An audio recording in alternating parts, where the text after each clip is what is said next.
तो हाँ दोस्तों, आज मैं आ चुका हूँ 11वीं कक्षा के फिज़िक्स का सबसे शुरुआती टॉपिक लेकर, जिसका नाम है वेक्टर। काफ़ी ब्रीफ में बताऊँगा मैं इसे।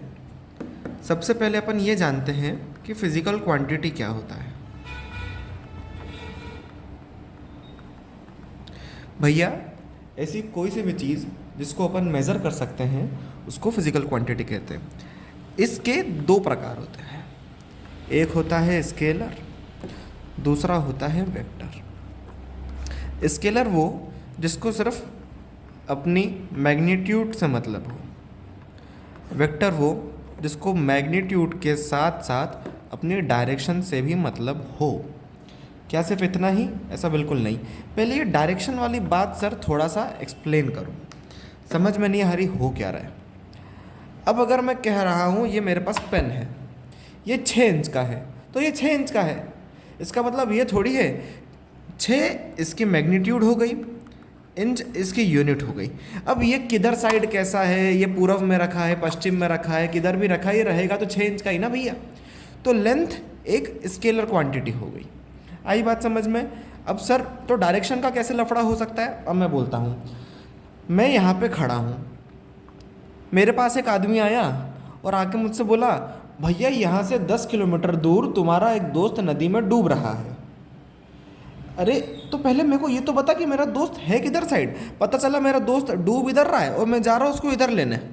ऐसा थोड़ी होगा। वो मुझे बताएगा कि भैया तुम्हारा दोस्त यहाँ से 30 डिग्री पे पूर्व की तरफ डूब रहा है। हाँ, तो मैं बचाने जा पाऊँगा। तो यहाँ डायरेक्शन का खेल आया ना। तो यहाँ पे एक वेक्टर क्वांटिटी का मुझे यूज़ करना पड़ेगा। आई बात समझ में? उसके बाद अब अगर मैं तुमको थोड़ा समझाऊं कि एक स्केलर और वेक्टर में मोटा मोटी तौर पे अंतर क्या होता है। एक मैंने बताया कि इसको सिर्फ अपनी न्यूमेरिकल वैल्यू से मतलब है, इसको वैल्यू प्लस डायरेक्शन से मतलब है।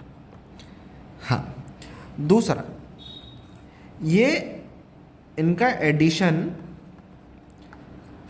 अलजेब्रा की मदद से हो जाता है। बाकी इनके एडिशन के लिए वेक्टर लॉ ऑफ एडिशन लगते हैं। मैं वही समझाना चाह रहा हूँ।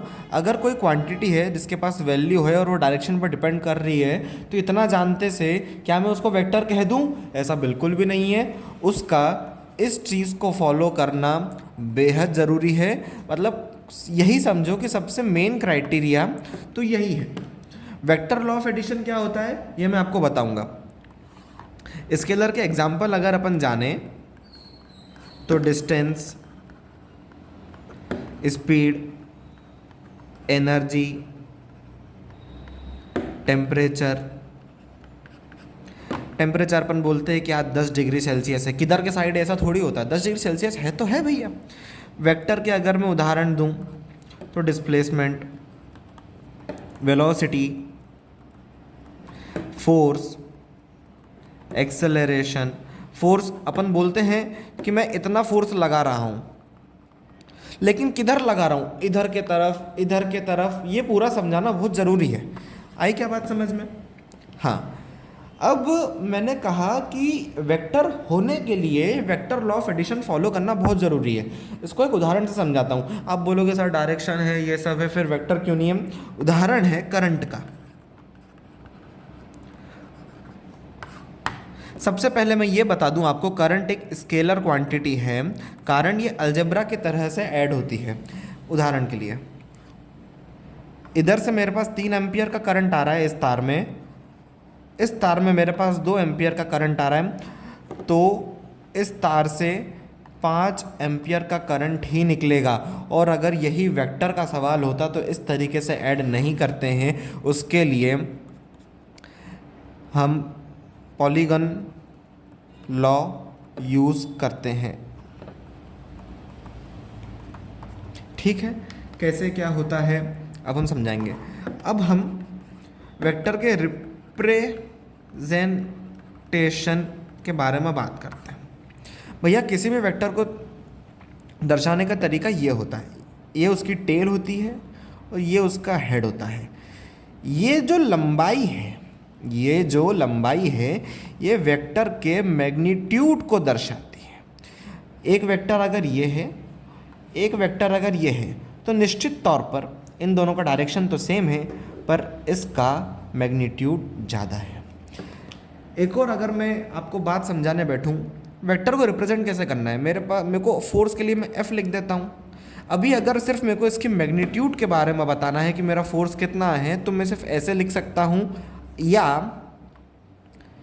बिल्कुल, और अगर इसको मेरे को वेक्टर के तौर पे लिखना है तो मैं इसके ऊपर एक तीर मार दूंगा तो ये वेक्टर बन जाएगा। और हाँ, अगर जब मैंने इसको वेक्टर लिख दिया है तो मुझे इसकी डायरेक्शन बतानी पड़ेगी, तो इसलिए मैंने लिख दिया वेस्ट की तरफ है। मॉड ऑफ इस 5 न्यूटन को इसका मैग्नीट्यूड कहते हैं। इसका मैग्नीट्यूड को ऐसे 2 डंडों के अंदर रिप्रेजेंट करते हैं, ऐसा लिख सकते हैं। और अगर आपको ये 2 डंडे नहीं लगाने हों तो आप सिंपली F भी लिख सकते हैं। दूसरा, वेक्टर के बारे में एक बड़ी खूबसूरत बात यह है कि वेक्टर पैरेलल शिफ्टिंग में विश्वास रखता है। इसका क्या मतलब है? एक वेक्टर ऐसा है, इस वेक्टर को मैं चाहूँ तो उठा के यहाँ रख सकता हूँ। समझना, ये सेम लेंथ और सेम डायरेक्शन के हैं। अभी इस वेक्टर को अगर मैं उठा के यहाँ रख दूँ तो इसको कोई नाराज़गी नहीं रहेगी। ऐसा एक वेक्टर है, इसको उठा के अगर मैं यहाँ रख दूँ तो इसको कोई नाराज़गी नहीं रहेगी। कुल मिला के बात यह है, वेक्टर को पैरेलल शिफ्ट करने में कोई दिक्कत वाली बात नहीं है। अब हम कहते हैं कि ये वेक्टर है, ये वेक्टर है, इन दोनों के बीच में कुछ एंगल है। एंगल कैसे होता है? एंगल निकालते कैसे हैं? एंगल निकालने के पहले सबसे पहले एक कंडीशन होती है कि पहले उनकी टेल से टेल मिलाने के बाद ही हम एंगल निकालेंगे। एक वेक्टर ये है, एक वेक्टर ऐसा है, तो क्या एंगल निकल सकता है? बिल्कुल नहीं। लेकिन जैसा कि मैंने आपको समझाया कि हम वेक्टर्स को पैरेलल शिफ्ट कर सकते हैं, इस कारण एक वेक्टर तो मैंने ऐसा का ऐसा छोड़ दिया, दूसरा वेक्टर ऐसा आ गया। और हाँ, बड़ा वाला नहीं, अपने को छोटा वाला एंगल नापना होता है, तो इसी एंगल को हम angle between this A vector and B vector बोलेंगे। हाँ, दूसरी बात, थीटा हमेशा 0 डिग्री से लेके 180 डिग्री के बीच में रहेगा, ये इससे बड़ा नहीं हो सकता। ठीक है, अब हम बात करते हैं नेगेटिव वेक्टर। नेगेटिव वेक्टर कुछ नहीं होता है। पहले इसके लिए मेरे पास उदाहरण के लिए एक फोर्स वेक्टर है इधर के तरफ। अब मुझे इसका नेगेटिव वेक्टर चाहिए। नेगेटिव वेक्टर का मतलब होता है कि सिर्फ उसकी डायरेक्शन उल्टी रहेगी। पूरे वेक्टर में नेगेटिव सिर्फ और सिर्फ डायरेक्शन को बतलाएगा। इसका और नेगेटिव का मतलब किसी और चीज़ से अपने को नहीं लेना है, बार बार कह रहा हूँ, इसका मतलब सिर्फ डायरेक्शन से ही निकलेगा। दूसरी बात, अगर 2 वेक्टर ऐसे हैं तो ये पैरेलल वेक्टर्स हैं, अगर 2 वेक्टर्स ऐसे हैं तो ये एंटी पैरेलल वेक्टर्स हैं। एक और इम्पॉर्टेंट पॉइंट, कोलिनियर वेक्टर्स क्या होते हैं? कोलिनियर का मतलब एक लाइन में हो। तो ये वेक्टर और ये वेक्टर एक लाइन में है, इसलिए कोलिनियर वेक्टर्स हैं। अब मेरा एक सवाल है, क्या ये वेक्टर और ये वेक्टर कोलिनियर हैं? आप बोलोगे नहीं यार सर, लेकिन ये हैं। कारण मैंने तुमको पहले भी बताया ना कि वेक्टर्स को पैरेलली शिफ्ट किया जा सकता है। इस कारण अगर मैं इस वेक्टर को उठा के यहाँ रख दूँ तो कोई दिक्कत नहीं आएगी, और ये कोलिनियर वेक्टर्स हो गए। कोलिनियर के साथ साथ एक और टर्म होती है कोप्लेनर वेक्टर। कोप्लेनर वेक्टर मतलब ये पेन और ये पेन को एक ही प्लेन में है। ये देखो ना, ये मेरे स्लेट के प्लेन में है, लेकिन अगर मैं तीसरा कुछ लाऊं तो ये एक प्लेन के बाहर आ गया। ठीक है, मतलब ये तीनों वेक्टर्स अपने आप में कोप्लेनर नहीं है। ठीक है, लेकिन अगर मैं ऐसा करके रखूं तो हाँ, ये अभी तीनों एक प्लेन में है। आई बात समझ में? ठीक है, कोप्लेनर अपने को मेनली वेक्टर प्रोडक्ट के टाइम पे काम आएगा। इसके बाद अगर अपन बात करें, एक और टर्म होती है हमारे पास जीरो वेक्टर। ऐसा वेक्टर जिसका मैग्नीट्यूड जीरो हो और डायरेक्शन आर्बिट्ररी हो। आर्बिट्ररी का मतलब उसकी डायरेक्शन किधर भी मान लो उसको फर्क नहीं पड़ता। आई बात समझ में? अब अपन सबसे महत्वपूर्ण बात लेके आ रहा हूं,